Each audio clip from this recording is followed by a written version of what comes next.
15 సంవత్సరాల వైఎస్ఆర్సీపీ పార్టీ పుట్టి పెట్టి జరుగుతున్నటువంటి సందర్భంగా రాజవత ఇన్ఛార్జ్ దేవన్ రెడ్డి గారి ఆధ్వర్యంలో ఈ కార్యక్రమం నిర్వహించారు. ఆ కార్యక్రమానికి ముఖ్య అతిథులుగా తిప్పల నాగిరెడ్డి గారు మాజీ శాసనసభ్యులు ఇచ్చేసి ఇక్కడ పండగ వాతావరణం కనబడుతుంది. పాతగాజు జంక్షన్ అంటే ఒక పెద్ద పండగ జరుగుతున్నట్టు జరుగుతుంది. ఎందుకంటే పార్టీ పెట్టి 15 సంవత్సరాలు అయి 16వ సంవత్సరంలో అడుగు పెడుతున్న సందర్భంగా ఎంత పెద్ద పండగ కార్యక్రమం చేసుకుంటున్నా అంటే ఈ రోజు ఆంధ్ర రాష్ట్ర ప్రజల మధ్యలో ఉన్నటువంటి పని చేసినటువంటి ముఖ్యమంత్రి ఒక మాజీ ముఖ్యమంత్రి జగన్మోహన్ రెడ్డి గారు అందరూ గుర్తించారు.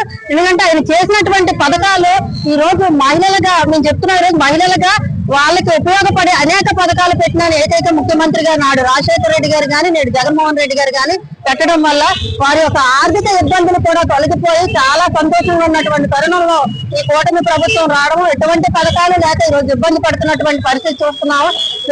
తక్కువలో చెప్పుకోవాలంటే వైఎస్ఆర్ చేయూత అలాంటి పథకాలు, జగనన్న తోడు గాని, జగనన్న చేదోడు గాని, అలాగే పిల్లలకు అమ్మ ఒడి గాని, కాపు నేస్తం గాని, ఆటో వాళ్ళకి గాని ప్రతి ఒక్కటి కూడా ఉపయోగపడే కార్యక్రమాలు చేయబట్టే ఈ రోజు జగన్మోహన్ రెడ్డి గారి పరిపాలన ఆ మహిళలంతా అంత సంతోషంగా ఉన్నారు. కాబట్టి మరలా జగన్మోహన్ రెడ్డి గారు వస్తేనే ఈ రాష్ట్రానికి అందరికీ అందుబాటులో ఉంటే పేదల ముఖ్యమంత్రి మాజీ ముఖ్యమంత్రి జగన్మోహన్ రెడ్డి గారని ప్రతి ఒక్కరు గుర్తించారని ఈ సందర్భంగా ఇలాంటి 15 వసంతాలుగా ఎన్ని వసంతాలని చేసుకోవడానికి రాష్ట్ర ప్రజలందరూ కూడా ఉన్నారని చెప్పి మీ ద్వారా తెలియపరుచుకుంటున్నారు.